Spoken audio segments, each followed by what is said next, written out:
Vocês estão vendo a minha tela? Sim. Bom, o título é Radar de abertura sintética, né? Transportados por drones, princípio e aplicações. Então vamos lá. Eu vou falar primeiro sobre a tecnologia, depois as aplicações, as publicações nesse ano, né? Futuras atividades de pesquisa e alguns exemplos de imagem. Vocês podem me interromper a qualquer momento, não tem problema nenhum. Essa é mais uma, pode ser uma aula interativa, tá? Só para, eu vou de um slide para o outro, fiquem à vontade aí em perguntar. Então, começando já direto com o equipamento, né? Esse é um exemplo deles, né? Tem outros modelos também, mundo afora. Esse modelo aqui em particular, ele inclusive é feito aqui no Brasil, né? E ele é um radar de abertura sintética, ou seja, é um radar que faz um percurso, mas para eu ter uma resolução boa, eu teria que ter uma antena de centenas de metros, né? Então, o que eu faço? Ao invés de levar uma antena de centenas de metros, que não daria para transportar nem por avião, né? Eu levo antenas pequenas, como essa daqui, ó. Essa aqui é uma antena, ela é 10 centímetros por 5 centímetros, ó. Isso aqui também é 10 centímetros por 5 centímetros. A gente usa duas antenas aqui. Essa antena aqui é um pouquinho maior, tem uns 15 centímetros de diâmetro, né? Também, para obter uma resolução alta, que eu vou mostrar para vocês, essa antena teria que ter centenas de metros, tá? E essa aqui é uma outra antena, que é a da banda P, que parece uma antena de televisão digital, e é muito parecida mesmo com uma antena de televisão digital. Ela também, para obter a resolução da imagem, eu precisaria voar quilômetros até para obter uma resolução de 18 centímetros, por exemplo, no solo, né? Então, qual é a ideia? Eu tenho antenas pequenas, e como elas são pequenas, todas elas, então a banda C aqui tem duas bandas Cs, tem uma L, e a L, ela é uma antena log periódica, ela tem dipolos verticais, aqui na foto não dá para ver muito bem, mas tem dipolos horizontais também. Então, ela pode transmitir na polarização vertical como na horizontal também. Então, essa antena aqui, essas duas aqui da banda C, que são antenas planares, né? É uma placa de circuito impresso, na verdade, né? Que está aqui. E essa aqui, nós temos duas também. E a polarização é horizontal, porque os elementos aqui estão na horizontal. Então, eu tenho duas P's na horizontal. Essas duas antenas planares aqui da banda C são antenas com polarização vertical. E a banda L, que só tem uma dela, só tem uma aqui, só não são duas, né? Ela tem dipolos verticais e horizontais. Ou seja, essa é a única antena que a gente chama de antena polarimétrica, que eu tenho tanto a polarização vertical como a horizontal, né? Eles vão perguntar, vamos começar por aqui. Por que é polarimétrica? Porque eu posso fazer o seguinte, olha, eu transmito na polarização vertical e recebo tanto na vertical como na horizontal. Depois, eu transmito na polarização horizontal e recebo na horizontal e vertical. Então, o que é bem legal aqui é que eu posso ter as minhas quatro polarizações, minhas quatro combinações. Transmito H de horizontal, V de vertical, né? Transmito H e recebo H, transmito H e recebo V, transmito V e recebo V e transmito V e recebo H. Então, com isso, dá para eu pegar muitas propriedades geométricas do meu alvo, porque eu trabalho com as quatro polarizações, sabe? Nós vamos ver mais na frente. Outra coisa interessante, né? É que você vai falar, por que não usa duas? Nós vamos ver mais na frente, a banda L, ela está entre a C, que aqui que é a C? C são 5, na faixa de 5,5 GHz, tá? É uma banda bem usada. O Wi-Fi novo está aqui também, né, nessa faixa. Tem vários links de internet que trabalham nessa faixa aqui também. Mas tem uma faixa reservada para o radar. Então, o radar, o equipamento, que ele tem bandas específicas só para ele, sabe? Tem uma guerra, na verdade, entre as telecomunicações e os sistemas de radares, né? Porque os radares, como eles foram usados militarmente na Segunda Guerra Mundial, né? As primeiras aplicações foram então de defesa. Eles conseguiram uma alocação bem larga de várias bandas, sabe, no espectro. Daí, com o avanço das telecomunicações, essas bandas sempre foram estreitadas, sabe? Mas a gente ainda usa aqui uma faixa em torno de 5,5 GB, que é só para radar. Para a banda L, é em torno de 1,3 GB. 1,3 GB é muito perto do GNSS ou GPS, que é 1,5 GB, né? Então, aqui a gente tem uma banda também reservada para radar, e a banda P também tem uma banda reservada para radar, mas que já está sendo bem ocupada por outros sensores. E aqui é 400 MHz, que está muito perto da televisão digital também, sabe? Bom, o que a gente faz, né? Como é que eu faço uma antena bem longa? Pessoal, é só eu saber a posição exata da antena, isso tem como saber, porque dentro do radar aqui tem uma plataforma inercial e o radar também tem uma antena GNSS. E no solo, eu vou mostrar mais na frente, também tem uma outra antena GNSS no solo aqui. O que eu faço, pessoal? Eu faço uma comparação da minha estação de solo GNSS, que não está aqui na imagem, mas está no solo, né? Com a informação que chega nessa antena, tiro a diferença dos dois, isso aí chama GNSS diferencial ou DGPS, né? O DGPS é quando você usa só o sistema americano, e o GNSS é quando você também usa o sistema europeu, o chinês, o russo, e assim por diante. Então, a gente hoje usa todos os sistemas de uma vez, não usa só o americano. Então, a gente trabalha hoje com GNSS, a gente não trabalha mais com GPS. Qual é a razão disso? Eu tenho mais satélites, tenho mais informação, a minha precisão aumenta. O que é legal, pessoal, é que quando eu comparo essa estação de solo aqui com essa, eu acabo sabendo a posição dessa antena aqui com a precisão absoluta de 1 centímetro a 2 centímetros. Mais para 1 do que para 2, tá?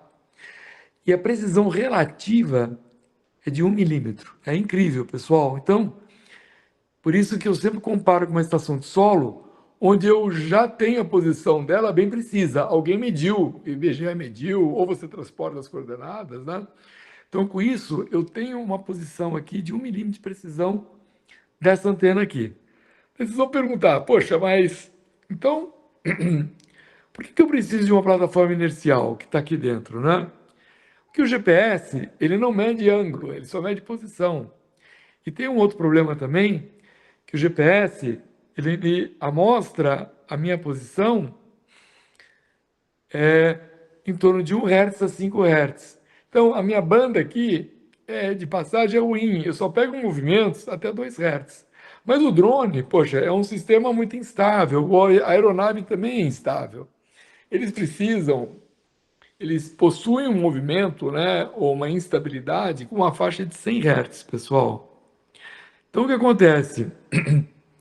Eu vou pegar a posição precisa daqui da minha antena, porém, com uma banda bem estreita, eu faço a fusão desses dados aqui com a plataforma inercial que está aqui dentro do radar, que amostra com 400 Hz. Amostra super rápido. Só que, e ela também, a plataforma inercial, mede ângulo. Só que ela é horrível para medir a posição absoluta.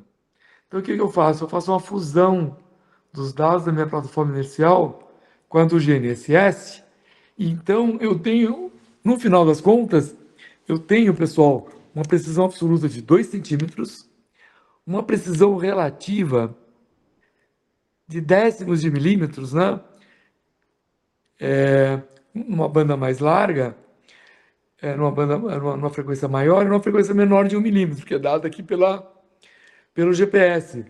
Então, você tem dados espetaculares, além de saber a rotação. Eu consigo medir com a precisão melhor do que 1/10 de grau. Então, eles vão falar, por que eu preciso dos ângulos, né? Primeiro, para saber onde é que está a minha antena apontando, né? Para que direção que ela está apontando. Então, eu tenho que saber os ângulos. E a outra, eu preciso transportar a coordenada daqui para cá, transportar a coordenada daqui para cá, transportar a coordenada daqui para as duas antenas aqui também, e também para essas aqui. Eu preciso de ângulo também, né? Então, no final, pessoal, o que eu falei sobre a navegação? Ela é fundamental para o radar ter precisão. Por quê? Porque eu não tenho a minha antena de centenas de metros para ter centímetros de resolução no solo. Eu tenho só uma antena de 20 centímetros, que daria centenas de metros de resolução, inclusive na banda P daria quilômetros de resolução no solo, e eu não vou enxergar nada. Eu, com 1 quilômetro de resolução, eu não enxergo nada. Eu preciso ver centímetros ou metros de resolução para enxergar alguma coisa, certo? Então, o que eu faço? Eu desloco a minha aeronave, o meu drone, na posição onde os elementos da minha antena real de centenas de metros estaria e faço lá uma gravação. Daí eu pego esses dados, por exemplo, se minha antena real tem 200 metros, eu percorro esses 200 metros exatamente, ou muito perto aonde os elementos reais dessa antena de 200 metros estariam. E lá eu faço uma gravaçãozinha. E daí, depois que eu poso, eu pego esses dados que têm a informação desses elementos, né? E sintetizo, então, uma antena bem longa. Por isso que esse radar aqui se chama radar de abertura sintética, porque ele não tem abertura real de 100 metros. Aí o que ele faz? Ele voa exatamente onde essa abertura real estaria, né? E sintetiza depois num processamento. Então, essa é a razão desse radar chamar radar de abertura sintética. Então, em vez de você ter só resumindo, uma antena real bem longa, eu tenho uma antena real bem curtinha, e eu pego essa antena real e faço o percurso onde essa antena grande estaria. E com isso eu sintetizo, então, uma antena bem grande. Então, essa é a ideia básica, né? Daí, sobre o drone, esse drone, ele completo, ele pesa menos de 25 quilos, então é chamado drone classe 3. Ele é fabricado no Rio Grande do Sul, né? Pela Skydrones. É um drone de pulverização, sabe? E ele tem mais ou menos 20 minutos de voo. É a duração de voo. Você carrega as baterias estão aqui em cima. Essa parte escura aqui são as baterias. E com isso, a gente consegue fazer, então, esse voo de 20 minutos. O voo em si, você programa no solo. Você só aperta o botão de start e ele faz o voo sozinho. Você não precisa pilotar nem nada. Não é que nem um aeromodelo, né? Alguma dúvida até aqui, pessoal?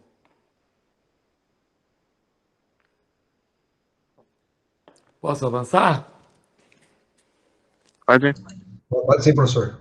Então vamos lá. Agora vai mais rápido. Então, agora vamos ver. Tudo que eu falei está mais ou menos resumido aqui. Só vou falar outras coisas interessantes. O pessoal está aqui, olha. Vamos pensar aqui.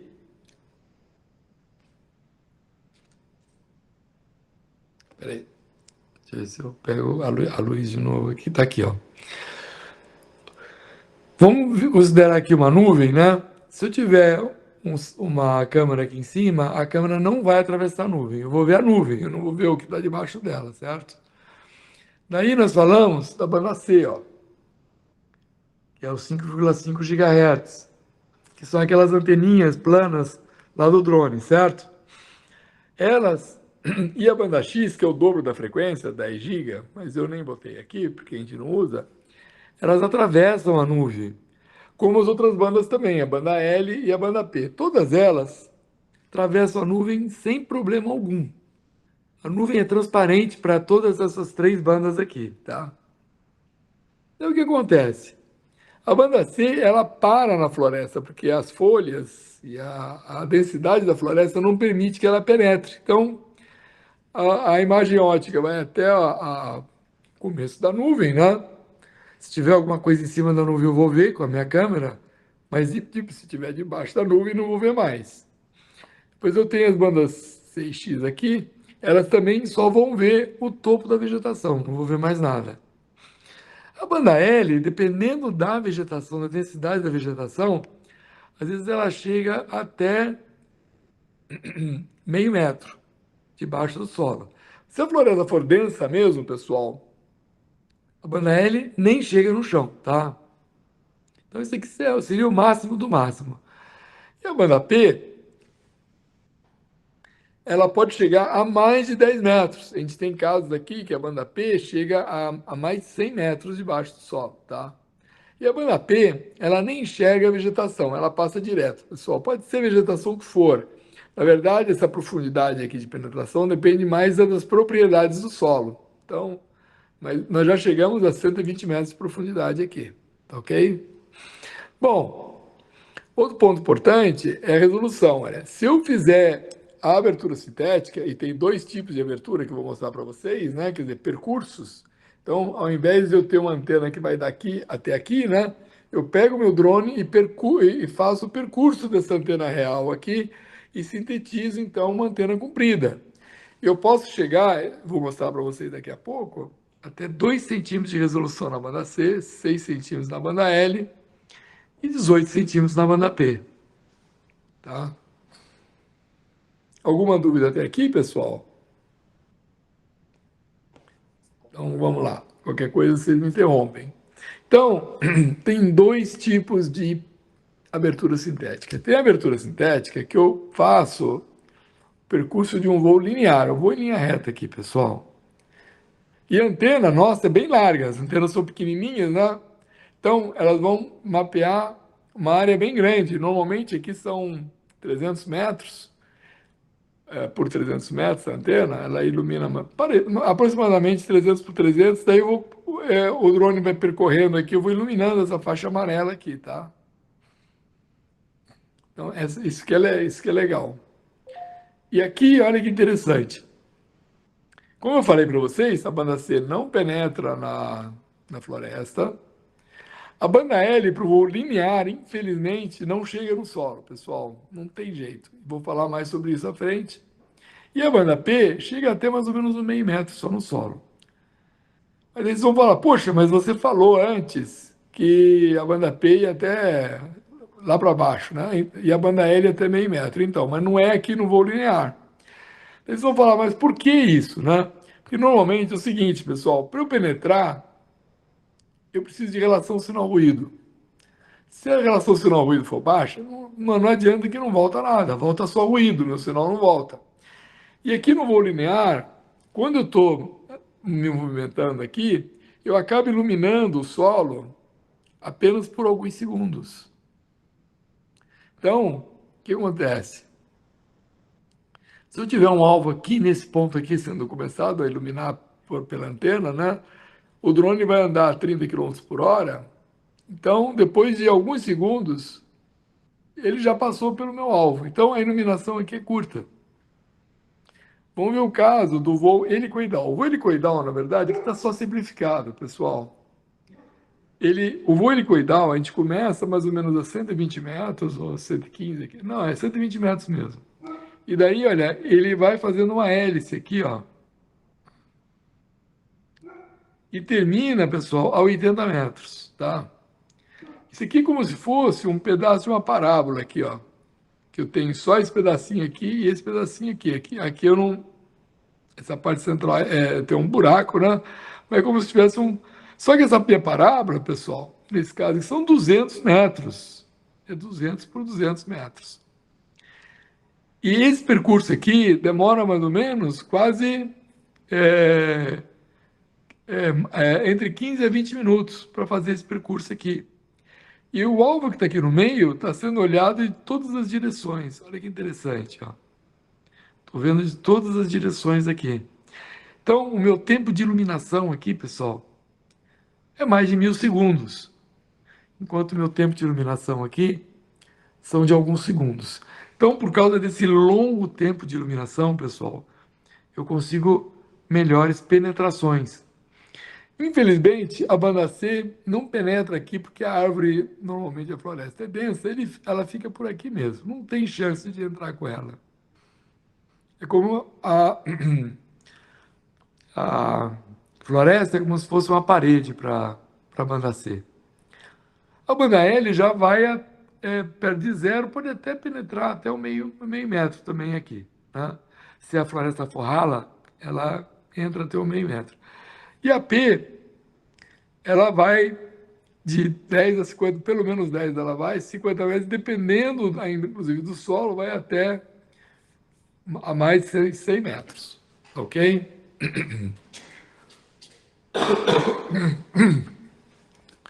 Então vamos para. Se não tem nenhuma dúvida, vamos para o próximo slide. Então, vocês vão falar. Por que eu vou helicoidal na tomografia? Olha, vamos lembrar aqui da tomografia do hospitalar.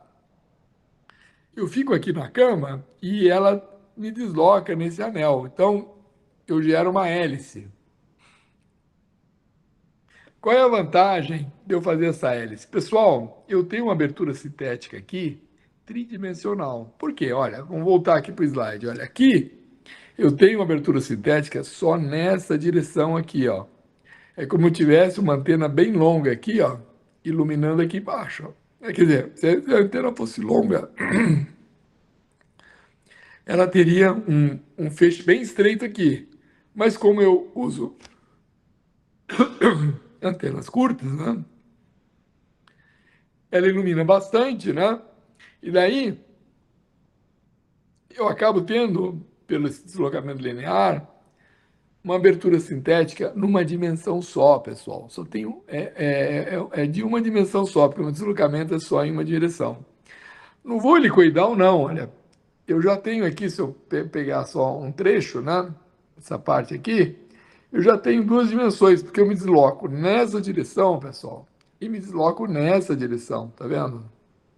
Então, eu já tenho uma abertura sintética aqui já bidimensional. E fazendo a hélice, ó, indo aqui para cima, para baixo, eu tenho tridimensional, tá? Então, aqui nesse caso, pessoal, com a abertura sintética, eu consigo uma resolução alta só, e daí vocês vão falar, poxa, e nessa direção perpendicular? Aí, pessoal, eu uso a velocidade da luz, porque ó, da luz sair do radar e até o começo e voltar, demora muito menos, ou demora menos do que ele for até o final e voltar. Então, pelo tempo de viagem da luz, eu consigo uma resolução perpendicular aqui à direção de voo, entendeu? Então, a bidimensionalidade aqui, que isso aqui é uma imagem bidimensional, tá? Bem, uma dimensão pela abertura sintética e a outra dimensão pelo tempo de propagação do radar. Aqui não, pessoal. Aqui a resolução não vem pelo tempo de propagação do radar. Eu tenho que considerar, obviamente, porque a onda trafega, né? Mas a minha resolução no meu volume, que nós vamos ver agora aqui, ela vem desse raio aqui, porque aqui eu tenho, nessa de direção aqui eu tenho abertura sintética, nessa eu tenho outra, e aqui também, ó, na vertical. Então, voltando lá à tomografia, pessoal, é a mesma coisa. Aqui, quando vocês sentam vocês deitam no tomógrafo, ele, não sei se vocês já ouviram, mas fica um negócio girando aqui dentro. Então, quando ou o raio-x ou a ressonância magnética giram aqui, elas conseguem a dimensão bidimensional nesse plano aqui. Daí, quando você é colocado na maca e é deslocado aqui dentro, aí você tem a terceira dimensão, que é exatamente isso que é feito no tomógrafo, né? Ou na ressonância magnética, a gente faz aqui também, pessoal. A gente, ó, desloca nessa direção, como se fosse aqui, e também a altura do drone varia durante o mapeamento. Por isso que eu obtenho a hélice, que é justamente essa translação aqui. Então, do tomógrafo, eu tenho aqui, por exemplo, uma mancha escura aqui, que é alguma coisa que o paciente tem aqui, né? E por quê? E eu tenho vários cortes, ó, né?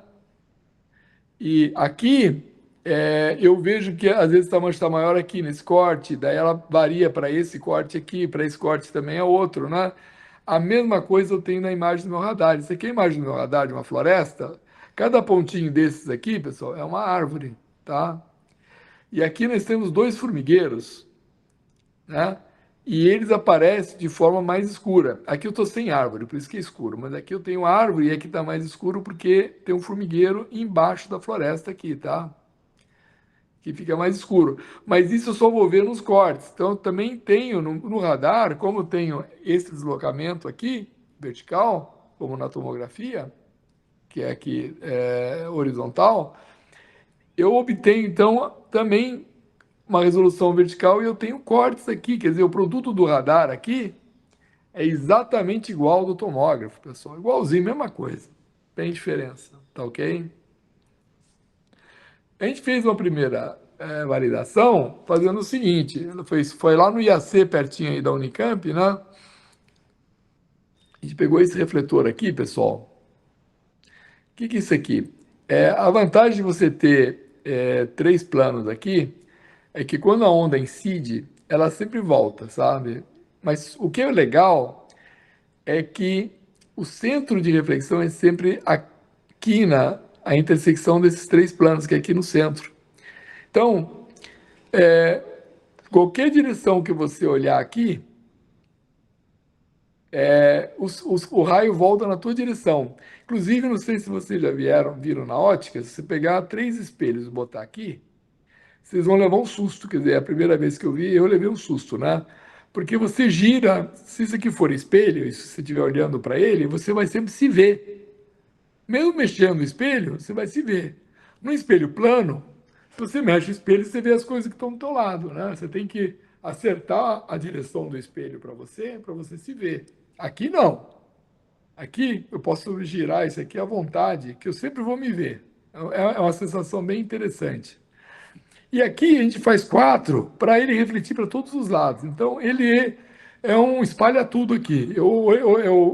Se eu fizesse isso aqui de espelho, eu sempre iria me olhar andando em volta dele, sabe? É uma sensação bem estranha, mas é isso. Então ele é usado para o radar também. A gente pegou, colocou a 2 metros de profundidade, ó. Fizemos o voo helicoidal e realmente nos localizamos o refletor a 2 metros de profundidade, que era justamente a profundidade que a gente tinha colocado, 1,70 m, por aí. E esse aqui é o lóbulo principal e eles têm lóbulos secundários do processamento mesmo, é normal ter. Lóbulo secundário é um efeito parecido quando você olha o sol, que ele brilha, te ofusca, então são lóbulos secundários que te ofuscam, então são esses pontinhos aqui. Então, achamos o refletor debaixo da terra, 2 metros de profundidade, então isso aqui foi justamente a prova que o negócio funciona, né? Bom, também, para provar isso, a gente fez simulação eletromagnética, pessoal. A gente pega, por exemplo, modela isso, e na Unicamp tem dois simuladores, não sei se vocês conhecem, tem o HFSS e o CST. São excelentes simuladores. Então, você pega e gera o pulso do radar aqui, olha, e você vê que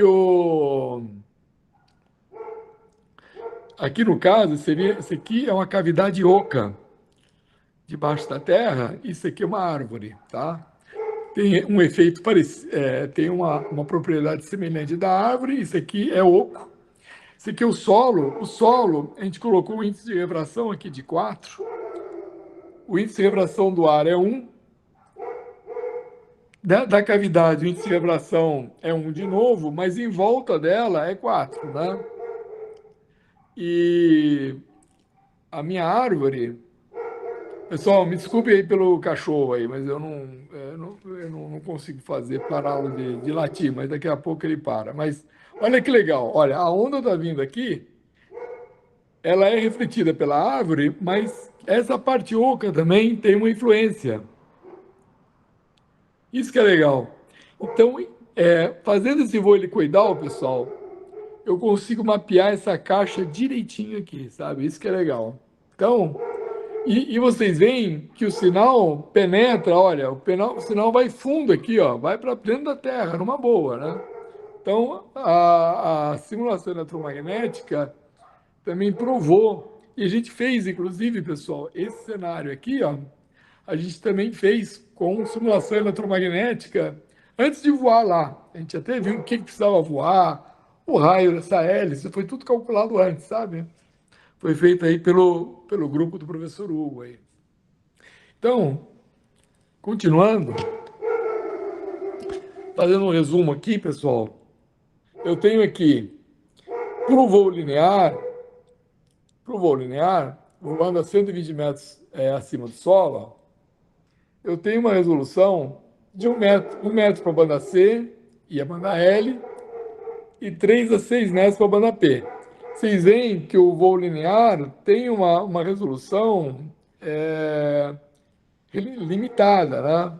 É métrica, tá vendo? A precisão altimétrica, aí, como é que eu faço, pessoal? É o seguinte, vocês lembram que tinha duas antenas na banda C? Tinham duas antenas, aquelas duas janelinhas para a banda C. Eu faço a diferença de fase do sinal entre as duas e eu consigo calcular a altura. Daí eu chego a meio metro. E na banda P, vocês lembram que eu tinha duas antenas de televisão lá? Polarização horizontal. Eu comparo a fase das duas, eu consigo saber a altura. E a gente chama isso de interferometria, por isso chama INSAR aqui. Na fotogrametria, o pessoal faz isso comparando as imagens. E a gente chama isso a gente mede a paralaxe, né, que é a estereometria. Isso aqui é igualzinho à estereometria da câmera, só que para melhorar a precisão, eu uso a fase do radar, que eu tenho a informação de fase do radar, tá? E daí eu tenho uma resolução também altimétrica legal aqui. Com esses produtos, pessoal, eu consigo fazer mapas na escala de 1 para 10 mil a 1 para 50 mil. Ou pior, né? Mas ninguém vai querer. Se eu quiser 1 para 100 mil, eu já posso pegar a imagem do Google, né?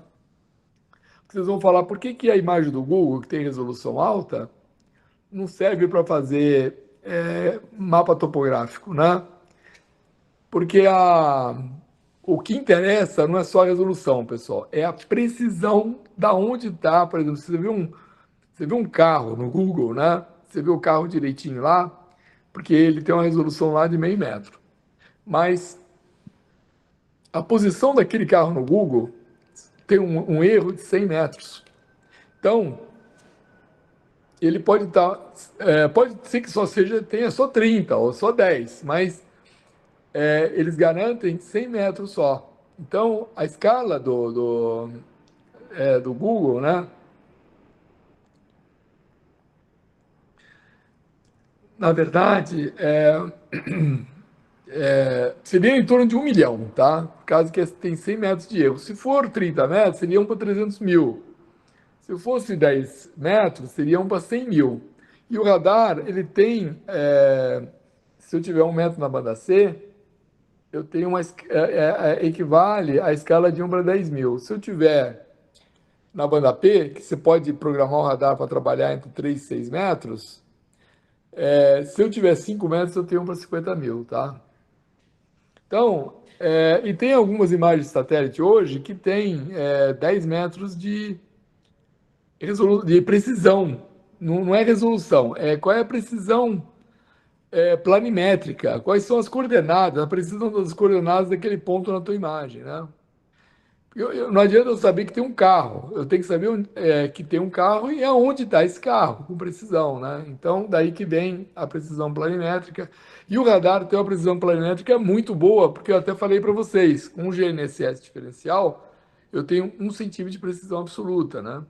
Então, assim como o voo linear, em geral eu trabalho de 1 para 10 mil para 1 para 50 mil, e num voo de 20 minutos eu faço 40 hectares, tá? Daí o voo helicoidal, ele começa a 120 metros e vai até 80. com em torno de 250 metros de raio, né? Então, eu tenho a minha resolução no solo, pessoal, é igual a 1/4 do comprimento de onda, tá? Que dá 2 centímetros para C, 6 centímetros para L e 18 centímetros para P, que foi aqueles números que eu passei para vocês antes. E a resolução de altura depende da excursão, se eu consigo de 120 para 80 ou 120 para 40, daí aumenta a abertura sintética na vertical, né? Se ele fizer só 40 metros aqui, dá 6 centímetros para C, 18 para L e 60 centímetros para P, tá? Então, a gente tem aqui valores bem melhores, né, do que para o voo linear aqui. Daí eu consigo escalas de mapas de 1 para 1.000 até 1 para 10.000. Quer dizer, aonde eu não precisar de uma escala muito boa, eu faço o voo linear. Por quê? Porque ele faz 40 hectares por voo. E aqui não, no meu voo helicoidal, como eu fico parado, girando em volta do alvo, eu só faço 4 hectares por 20 minutos, pessoal. Então, o voo helicoidal tem qualidade de imagem muito melhor, ele penetra no solo, mas ele é pobre no mapeamento aqui, ó, 4 hectares por 20 minutos. O voo linear, ele não penetra no solo, porque não dá para fazer tomografia, né? A tomografia eu só faço aqui. Aqui eu não posso fazer tomografia, mas se eu quiser só mapear a superfície, eu consigo fazer 40 hectares por 20 minutos. Daí, ó, para vocês terem ideia, o sistema cabe numa caixa dessa aqui, ó, cabe dentro de um SUV.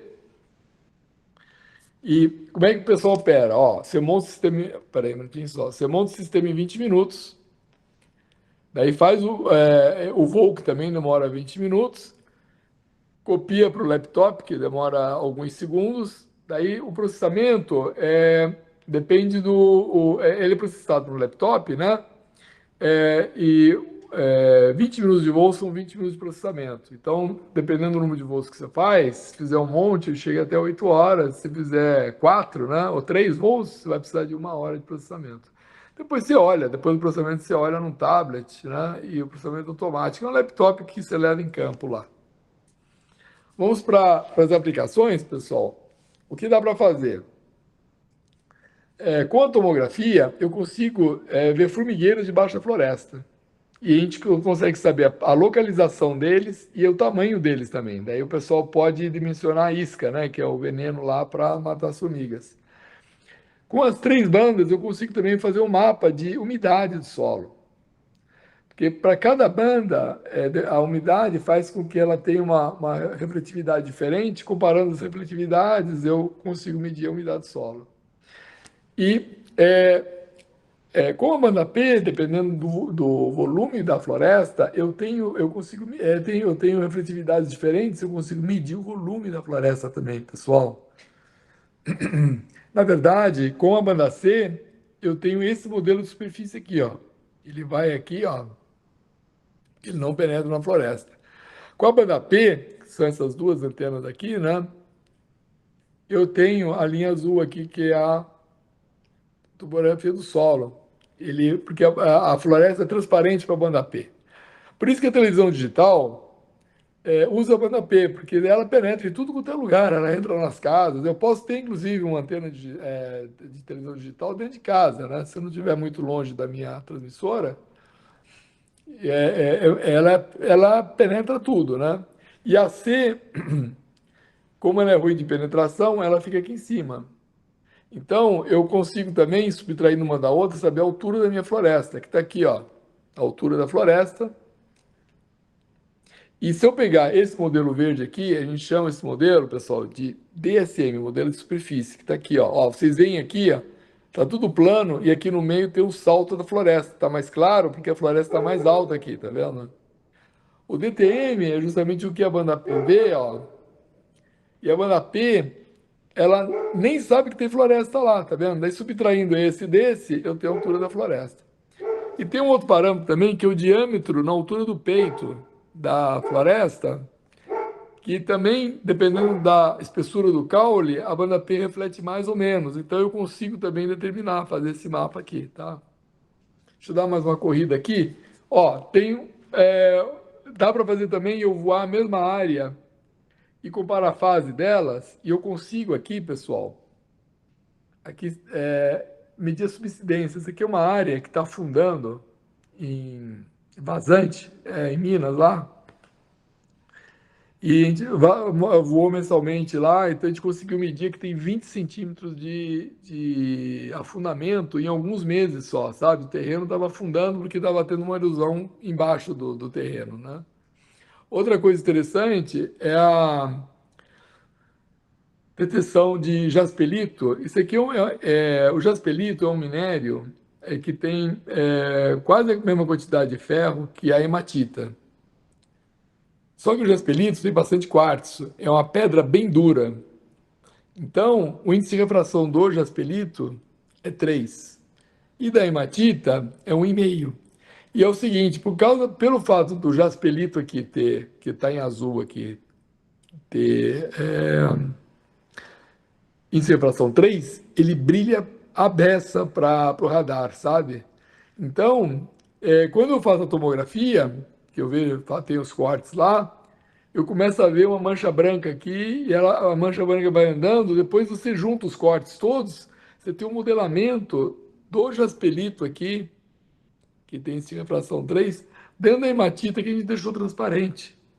Então, isso para mineração é fundamental. E não tem outro sensor tão preciso quanto o radar, porque ninguém chega. Os sensores em geral, convencionais hoje, o GPR, que é o radar de solo, e outros sistemas geofísicos, eles têm resolução de vários metros, ou de dezenas de metros. Então, a gente chega aqui com decímetros, a gente consegue enxergar muito mais coisa que eles, né? Outra coisa interessante a gente, do mesmo jeito que a onda, né? Aqui você tem aqui você tem a hematita com um índice de refração. Aqui você tem jaspelito com outro, com 3 de índice de refração, índice de refração diferentes, você enxerga esse contraste na refletividade. Aqui é a mesma coisa, pessoal.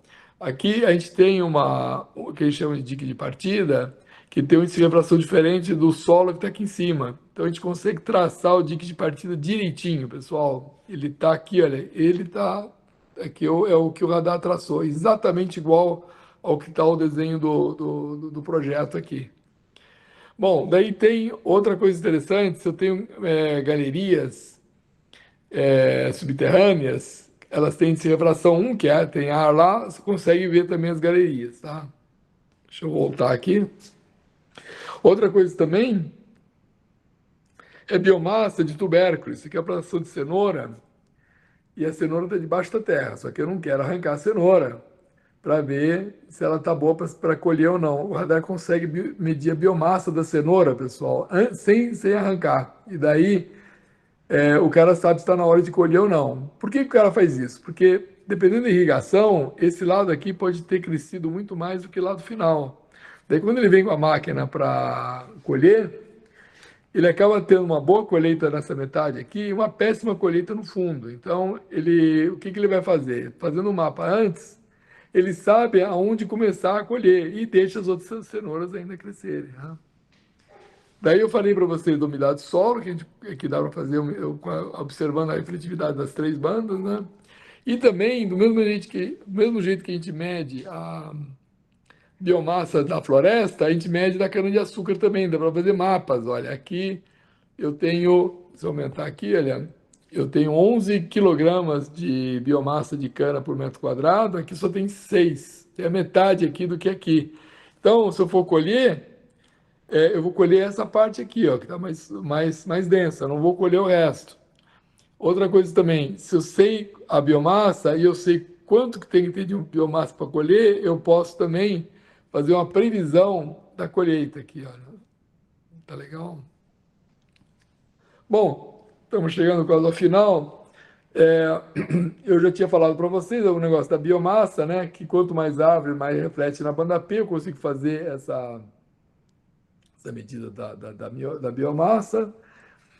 Eu tenho aqui também, do mesmo jeito que eu localizo formigas, eu consigo também achar as tocas de castores. Isso aqui é no Reino Unido, que eles têm lá na Escócia, eles têm muitas tocas de castores, né, em volta dos rios, e eles têm sérios problemas de afundamento aqui.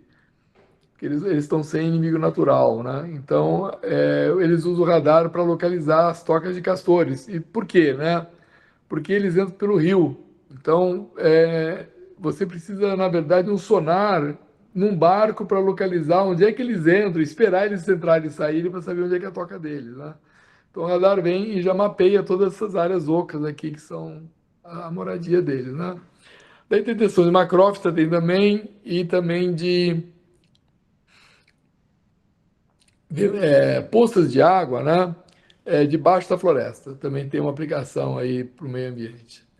Daí, outra coisa interessante é a localização para a polícia científica, né? Localização de corpos enterrados. Então, isso aqui é um corpo, né? E ele tem um índice de refração diferente. É maior do que o da Terra. Da Terra tem índice de refração de 2 a 4, o corpo normalmente tem acima de 5. Então, ele reflete mais, a gente consegue enxergar também corpos. Aqui também, se você quiser, aqui tem uma matriz de buracos que a polícia científica fez e colocou objetos diferentes aqui dentro. Ele botou aqui, armas, balas, drogas e botou documentos, dinheiro, e o radar conseguiu detectar todos eles, né? Outra coisa que eu não tenho exemplo aqui para mostrar, né, são detecção de túneis e de minas explosivas e detecção também de pessoas debaixo da floresta. Desculpa, peraí. Detecção de pessoas debaixo da floresta. Aqui, cartografia, já falei também, né, o DTM, DSM e a ortoimagem também, que a gente usa para fazer mapas. Eu vou dar alguns exemplos aqui. Infraestrutura, pessoal, a gente consegue ver dutos também, olha, de 2 a 6 polegadas debaixo da terra, porque eles têm a reflexão, uma reflexão diferenciada em relação ao solo. Então, eles estão em torno de 1 a 5 metros debaixo da terra, tá? Daí tem também dutos de maiores diâmetros, né? São dutos pequenos, de 10 a 30 centímetros, mas tem dutos de 500 milímetros que um cliente nosso fez, e também a tomografia de poços artesianos. Bom, aqui tem uma lista de publicações que estão sendo feitas esse ano, né? Começa da biomassa, não só do caule, mas dos troncos, né? Mas também das raízes, a gente consegue medir muito bem. O caso lá do Jaspelito está aqui. Medida de umidade no subsolo também, né? A toca dos castores aqui também vai ser mostrado. Da polícia aqui também, da Polícia Civil. Bom, tem várias publicações aí adiante. Aqui, só para ver, a gente vai continuar com. Aí é um trabalho que a gente faz junto com o Unicamp, né, com o departamento aí do professor Hugo, né? O, o DINSAR tomográfico também, olhar, perseguir erosões e subsidência no subsolo.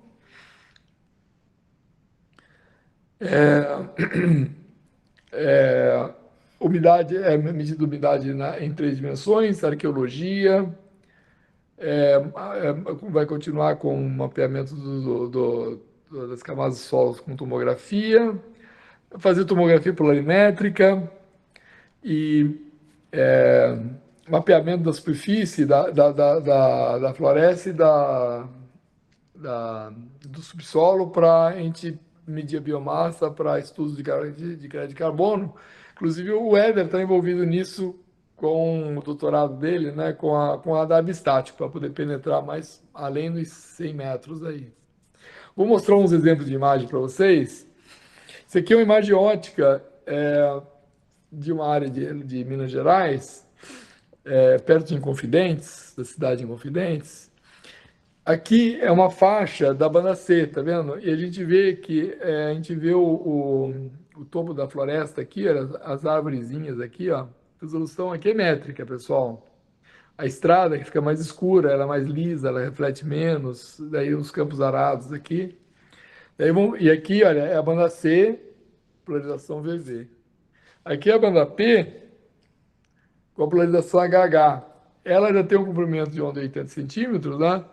Então, tudo é escuro, tudo que é liso é escuro. Só a floresta que fica clara. Por isso que a gente mede a biomassa legal também com a banda P, né? Você vê as cercas também de arame farpado, porque elas refletem bastante também. Elas são antenas, praticamente, são refletores de canto, né? Então, aqui estamos com a banda P, polarização HH. Daí, a banda L, polarização cruzada, a gente já enxerga melhor aqui, por exemplo, isso aqui é um comparado com algum cultivo, você vê aqui, ó, na banda P você não vê quase nada, tá vendo? Na banda L, olha, pode ver que o que na P é escuro aqui é um pouquinho mais claro. Na banda L, olha, aqui já fica mais claro e aqui mais claro ainda. Então, a gente comparando as bandas, a gente descobre muita coisa interessante, né? A mesma coisa, só que aqui é polarização VV. Vocês podem ver também que muda, olha, da VH para VV muda, tá vendo? Olha aqui em cima, pessoal. Esse campanado aqui, olha. Tá vendo? Não é igual. Então tem informações diferentes. E HH também, ó. Agora estamos na HH aqui, olha. Tem polarizações diferentes. Então é isso aí, olha. Essa foi só alguma. Eu sei que está em cima da hora agora.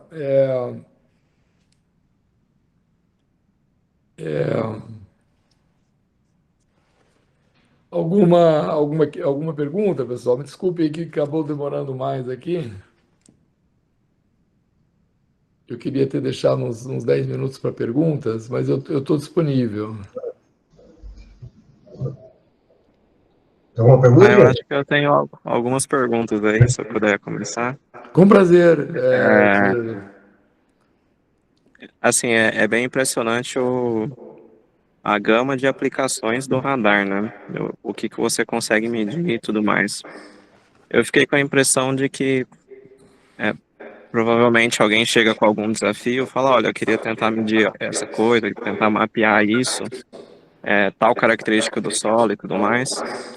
Eu queria saber mais um pouquinho alto nível, assim, como que é esse processo de chegar a uma demanda e tentar desenvolver um produto baseado em radar. Tentar criar isso quase que do zero, né? Como que seria esse processo ao longo do tempo?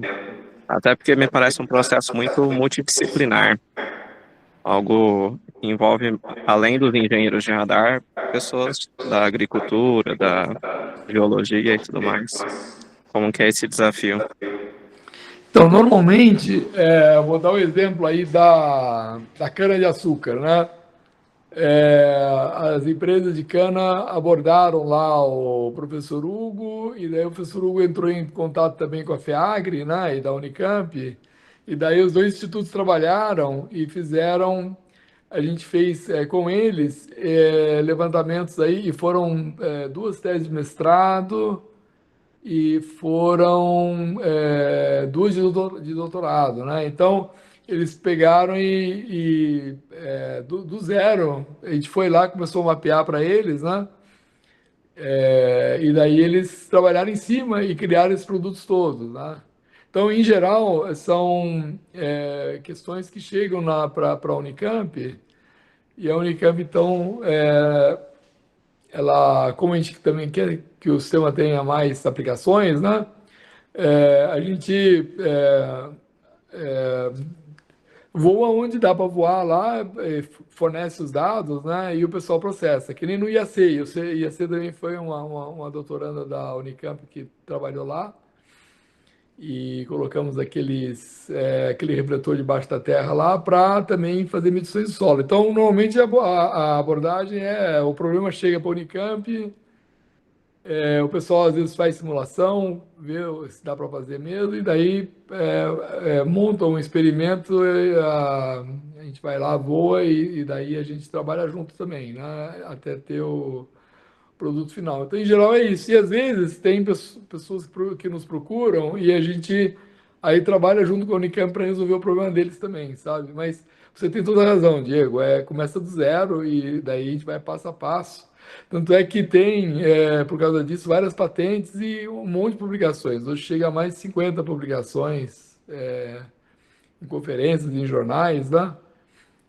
sobre essas descobertas aí, que realmente não, esse produto, o radar em si não existia antes, né? Essa parte de tomografia é inédita, então a gente está com muitos resultados aí realmente novos, né? Ah, sim. Muito obrigado, professor. Isso aí é um prazer, Diego.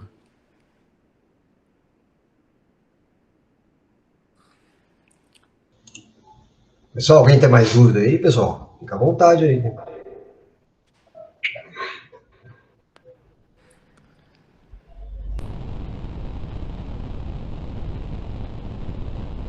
Entraram depois o Moreto, o Thiago e o Francisco. Fiquem à vontade de perguntar aí. O Lucas e o Yuri e o Diego já estavam antes, e a Ruth também, né? Fiquem à vontade, pessoal.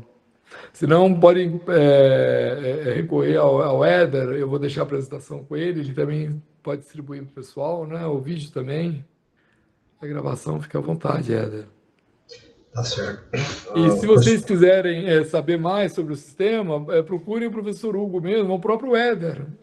Ele está fazendo a tese de doutorado dele nessa área. A tese dele também é nova, não tem. Imaginem dois radares, um contra o outro, né? Imagine essa espiral, pessoal. De um lado da espiral tem um drone e 180 graus do outro lado tem outro drone, né? E daí um transmite, o outro recebe. Então tem aí uma propriedade que a gente consegue um sinal muito mais forte de retorno, porque quando você transmite sinal, a maior parte vai embora. E justamente se vai embora, vai para o outro radar, né? Então essa é a tese de doutorado aí do Éder, para a gente chegar a quilômetros de profundidade agora. Então é o nosso desafio aí, né, Éder? Então ele pode contar um pouco para vocês da história. Ele tem também bastante material aí, está fazendo bastante pesquisa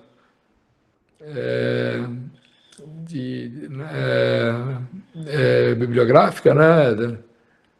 É bastante E difícil. Pode E falar, se professor. se vocês tiverem interesse em fazer mestrado ou doutorado com o professor Hugo nessa área, vocês são todos bem-vindos. O professor Hugo está procurando gente, tem bolsa não falta para ele repassar. E se tiverem interesse, vai ser um grande prazer, pessoal. Pessoal, alguma curiosidade? Alguma dúvida mais? Licença, bom dia. Bom Boa dia, tarde já. Moreira. Boa O tarde. hardware de vocês é composto por quais componentes?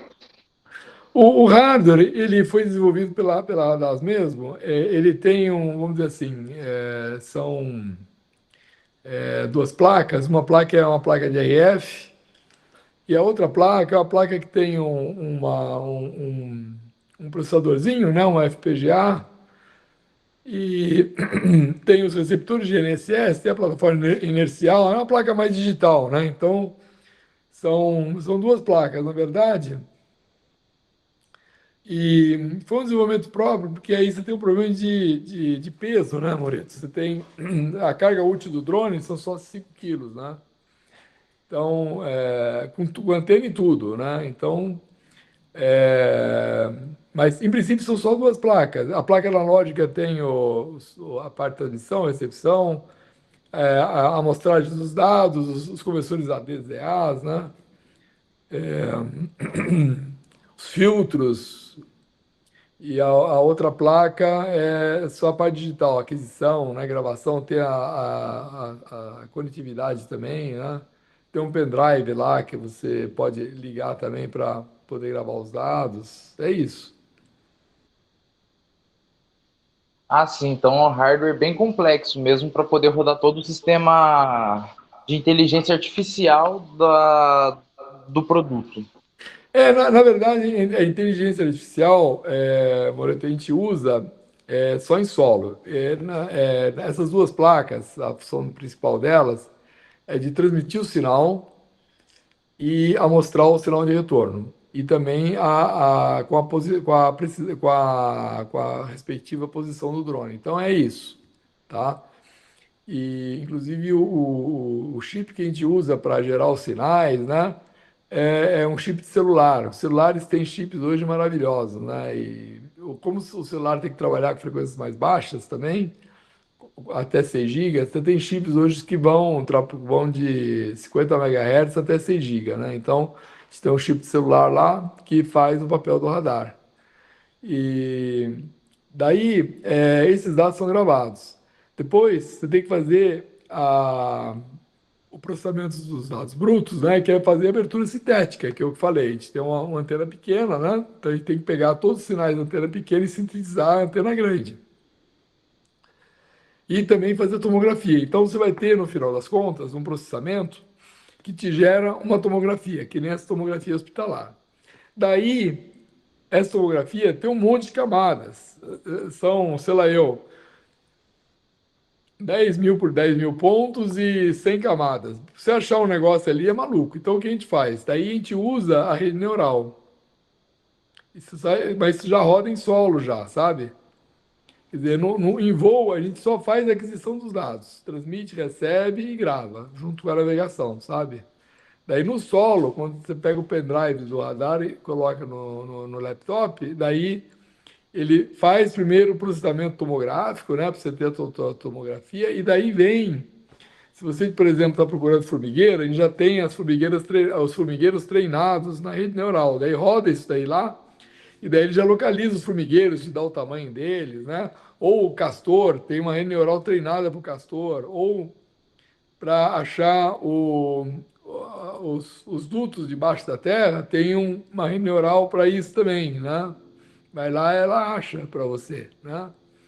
Então, a inteligência artificial só entra depois que você está com a tomografia na mão, tá legal? E roda tudo no laptop, né? Show de bola. Obrigado aí. Prazer.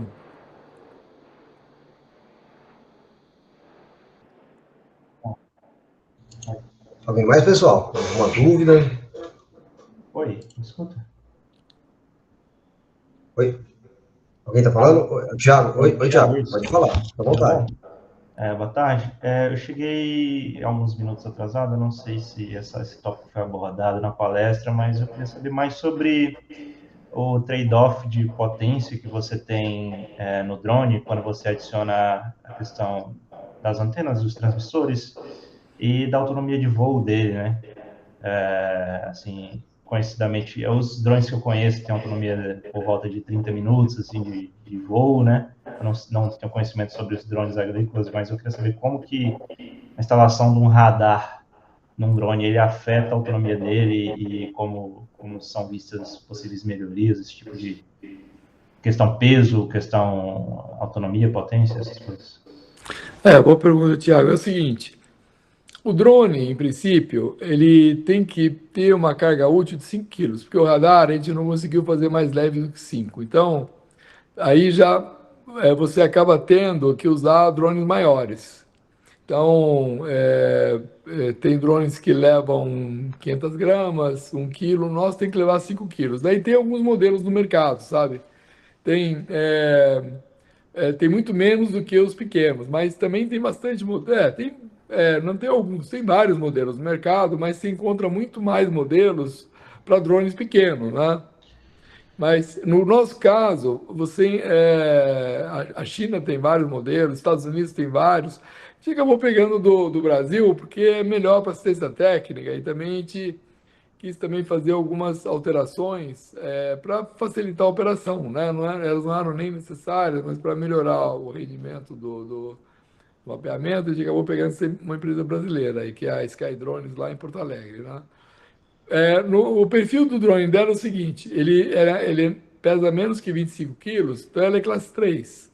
E ele tem uma carga útil de 5 quilos. Daí,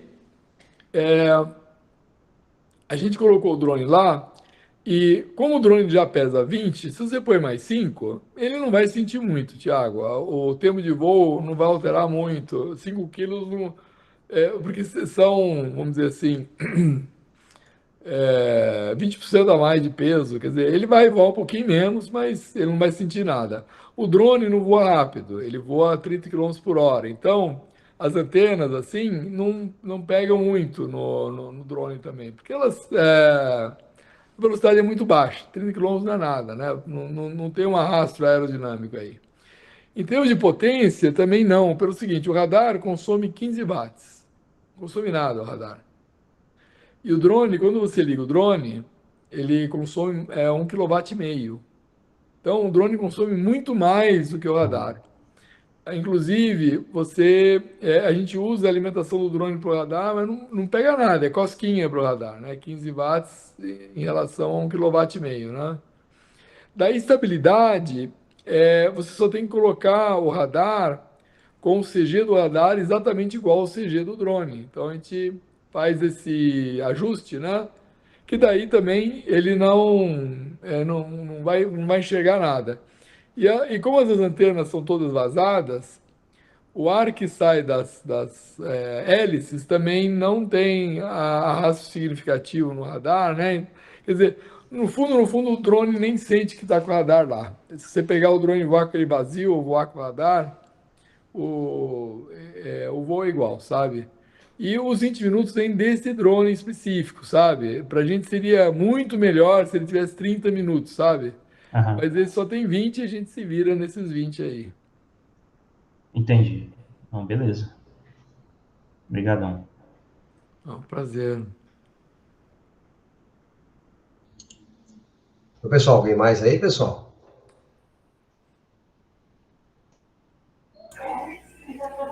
Bom, em média, assim, valor de custo, quanto seria o valor total de um modelo simples? Olha, o drone é o seguinte, para você fazer uma operação assim profissional com ele, o, você precisa de vários conjuntos de baterias, né, para você poder voar. O drone tem um paraquedas também, que uma hélice pode parar, pode ter alguma falha, né? Então ele tem um paraquedas também de emergência. Então o drone acaba ficando em uns R$ 250 mil, Lucas. E o radar, o preço de mercado hoje que a gente vende no mercado é 1,5 milhão de reais. Então, o cara que compra um sistema desse tem que desembolsar aí 1,750 milhão, sabe? É o que está no. E se você pegar outros sistemas como o LiDAR, um LiDAR de precisão, ele no drone também custa mais de 2 milhões de reais. Os sistemas em gerais aí, eles são todos acima de 1,5 milhão, não tem nada abaixo disso, sabe? A gente está, inclusive, um pouquinho abaixo do mercado, aí, nessa parte de sensores de alta resolução, né? Em comparação ao LiDAR ou ao câmera hiperespectral.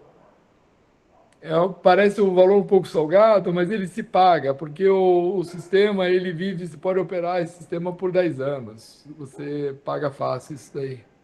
Se você operar mesmo diariamente, que nem o pessoal faz na mineração ou na indústria florestal, né? Ele já se paga em um ano pelas economias que ele traz, né? De você, por exemplo, numa floresta, né? Se você procura o formigueiro, você procura por subamostragem. Então, você só vai ver um pedaço da floresta, né? Se tiver um formigueiro grande num outro lado lá que você não foi, elas vão continuar comendo as suas árvores aí, né? E o radar vê 100%, ele não deixa escapar nada. Então, essas economias que ele faz, ele se paga, sabe? Em menos de um ano, quer dizer, tem que ter uma aplicação bem econômica, ele tem que ter uma razão de redução de custo forte, né? Mas essas indústrias grandes sempre têm, e daí em menos de um ano, ele já tá quitado já pela economia do uso do radar, né? Bacana. Valeu, valeu.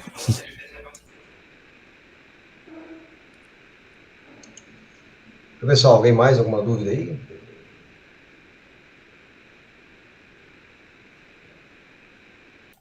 Bom, pessoal, eu não tenho dúvida, só tenho a parabenizar aí pelo trabalho, né? Eu acompanhei o João aí, o time de vocês de trabalho de radares, né? Desde 2022, que eu fiz a disciplina lá do professor Hugo de antenas, Sim. e vejo aí o grande avanço do trabalho de vocês, né? Hoje vocês estão conseguindo abarcar aí já boas áreas, né? Com esses casos de uso, né? Bem interessante ali, muito legal. E mais parabenizar vocês mesmo pelo trabalho, viu? Eu vou colocar uma coisa. Como é que está o roadmap de vocês em relação à tecnologia? Porque hoje, por exemplo, a gente consegue acessar ali, eu converso com ele um pouquinho, né? Ali no laboratório, a gente troca uma conversa rápida, mas, por exemplo, tem essa tecnologia de ArcGIS, né? Que você tem um mapeamento ali, você consegue consultar. Como é que vocês estão enxergando isso hoje? Em gerar planos para, sei lá, por exemplo, uma pessoa de um time da fazenda, do time técnico da fazenda. Você consegue gerar mapas, que o time técnico pode consultar ali. Como é que tá isso hoje? Então, vamos dizer assim, essa meta de você poder pegar clientes menores, a gente ainda não, a gente precisaria fazer uma espécie de um Uber aí de radares, né? Para poder pegar essa turma. Até agora, Yuri, a gente ficou limitado a servir as empresas grandes, porque elas têm mais capital para investir, sabe? Então, hoje, vamos dizer, o nosso roadmap agora para os próximos 2, 3 anos, né? É focar na indústria de papel e na indústria de celulose, né? E na mineração, que com monitoramento, né? Principalmente com monitoramento e para redução do custo operacional deles, né? Isso é a primeira coisa. Agora, a gente está trabalhando esse roadmap, essa atividade já tá ativa já. Agora tem uma que a gente começou esse ano agora, que é justamente de ajudar empresas de serviços a usarem o drone também. Daí elas vão poder servir mais pessoas e aí chegar nessa área que você falou aí, de agricultores menores, né? E a gente explorar mais essa área também. Quer dizer, hoje tem a cana e tem a cana, a cenoura e o arroz, né? Tem essas três culturas aí que já está operacionalizado. Mas as outras culturas, elas são facilmente operacionalizáveis para milho. Isso aí a gente vai vendo quando vier a demanda, a gente pega e implementa, sabe? Mas foi interessante você falar, essa demanda do agricultor menor, né? Eu acho que vai ser vai começar forte daqui uns 2, 3 anos. A gente vai começar agora, né? Atendendo e colocando mais aplicativos, né, para poder fazer o mapeamento. Tem outro aí que também procurou, que ele quer um mapeamento do pasto, né, que está para pedir também, né? Quem tem muita pastagem, o cara quer saber quando que ele tem que tirar o gado de lá para eles não comerem demais o pasto, né? Então dá para você medir também a altura do pasto. Tem também monitoramento de rodovias que eles querem saber, por exemplo, você não pode deixar a grama crescer acima de 30 centímetros, senão você leva a multa. Então, ela consegue medir isso aí também. E daí eles vão lá e mandam cortar grama. Então, tem esse monitoramento das rodovias também, que reduz bastante o custo deles, né? Então, mas isso ele não compensa eles terem um sistema. Tem que ter alguma empresa de serviço que vai lá e faz, sabe? E a gente não quer entrar nessa área de serviço, porque é uma área bem complexa.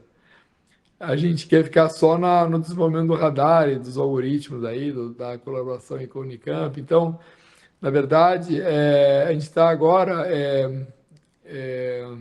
promovendo as empresas de serviço para fazerem esses trabalhos todos, sabe?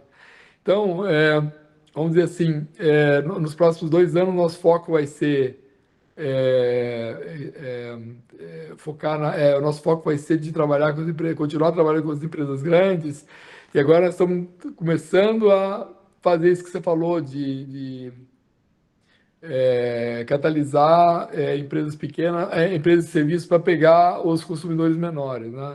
Foi a tua pergunta, não foi? Então, vamos dizer, a partir de 3 anos, ou 2 anos, 3 anos, os agricultores menores vão ter acesso à tecnologia também. Daí tem também uma ideia de botar isso no banco de dados, né, para todo mundo poder consultar. Mas a gente não tem ainda, temos muito poucos dados para poder criar um banco desses. Mas a gente vai também colocar isso, vamos dizer, daqui a 5 anos, se Deus quiser, a gente vai ter um banco de dados também que todo mundo vai poder acessar gratuito, né, e vai poder ter essas informações também de subsolo, geradas pelo radar. Não, muito legal. Você foi até adiante aí com relação aos agricultores, né, de menor escala aí, mas é excelente, assim, bom saber que vocês vão seguir esse caminho também, porque hoje, por exemplo, você vai montar ali uma estratégia, usa o ArcGIS ali, você pega o mapeamento da área, é excelente. Eu, inclusive, mostrei algumas coisas para o Éder, né, que a gente precisou para montar uma rede 5G aqui na Unicamp, a gente utilizou lá o mapeamento que tem do ArcGIS. Então, é bem legal. Ah, legal. Puxa, que legal. Excelente. Excelente.